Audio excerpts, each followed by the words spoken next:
공동체. 네, 안녕하세요.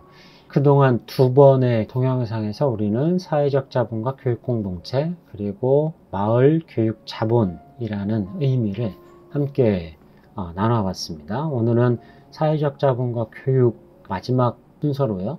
사회적 자본으로서의 학교에 대해서 이야기를 나눠볼까 합니다. 그동안 지역사회와 학교는 서로 따로따로 존재를 해왔었죠. 그래서 학교가 주는 지역사회에 대한 영향력을 우리는 경험하기가 쉽지 않았습니다. 반대로도 마찬가지인데요.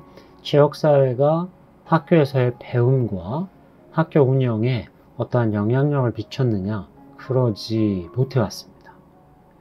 다시 말씀드리면은 사회적 관계성이라는 혹은 사회적 자본이라는 토대로 학교와 지역사회가 묶여지지를 않아왔던 그런 오랜 시간을 우리는 경험을 해왔던 것이죠. 하지만 과연 학교와 지역이 이렇게 분리될 수 있는 것이냐? 사실은 그렇지 않습니다. 진정한 학교의 의미와 가치는 사실 우리가 언제 알 수 있냐면 학교가 없어진 후에야 알 수 있는 경우들이 많이 있습니다. 참 애석한 그리고 안타까운 일들인데요. 여러분도 아시다시피 최근에는 대한민국에 있는 초중등 학교의 거의 반 이상이에요. 학생 수가 적어서 통폐합 대상인 학교들입니다. 그리고 현실적으로 최근까지도 이미 학교가 폐교된, 그래서 학교가 없는 마을이 이제는 나타나고 있는 이러한 시대적 상황을 맞고 있습니다. 학교가 없는 마을, 이거는 정말 그 자체로도 황폐함이 묻어나는 표현인데요.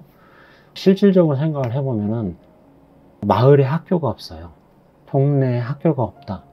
그렇다면은 젊은이들이 그곳에 가서 살 수가 없는 것이죠. 아이들을 낳고 교육을 시켜야 되는데 학교가 없으면 불가능하지 않습니까? 그러한 삶의 여건이 척박해질 수밖에 없는 그런 상황입니다. 그렇게 학교와 지역사회는 사실은 끈끈하게 밀접하게 연관되어 있음에도 불구하고 우리는 그동안 학교 따로 지역 따로였었죠.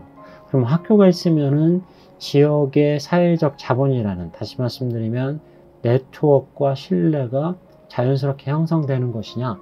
사실은 그렇습니다. 그 반대로 학교가 없었을 때 사람들의 심리적 신뢰감 혹은 관계성이 무너지는 것처럼 사실은 학교가 사회적 자본이라는 토대적 근거가 되었던 것이 오랜 우리 역사를 통해서 그게 사실이었는데 최근에 산업사회를 맞으면서 그러한 관계성이 하나씩 무너져 왔던 것이죠. 학교라는 토대 속에서 혹은 근거지 속에서 우리는 관계성에 대한 일종의 책임감 혹은 소속감을 느끼게 됩니다.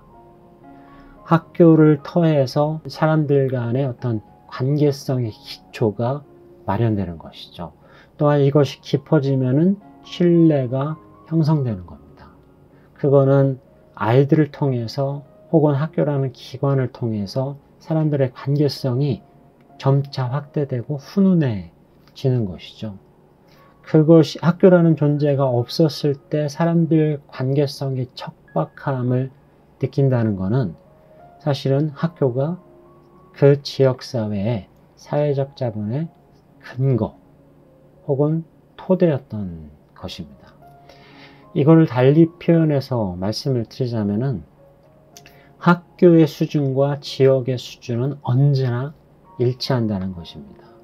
지역의 사회적 자본이라는 토대가 있으면 학교는 건강해져요. 다시 말씀드리면 살기 좋은 지역에는 언제나 예외 없이 좋은 학교가 있습니다. 반대로 사회적, 경제적, 문화적으로 살기가 굉장히 척박한 지역에 있는 학교는 여지없이 좋은 학교가 될 수가 없는 겁니다. 그 얘기는 지역사회를 좋게 만들려면 좋은 학교를 가지고 있어야 되는 것이고요.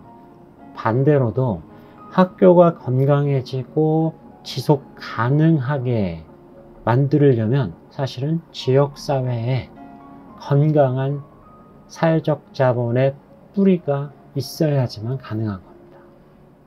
학교와 지역사회는 이렇게 밀접하게 연결이 되어 있는 것이고, 그거를 우리는 사회적 자본이라는 관계성, 그리고 신뢰의 토대적 관계성이다 라고 말씀드릴 수가 있는 것입니다.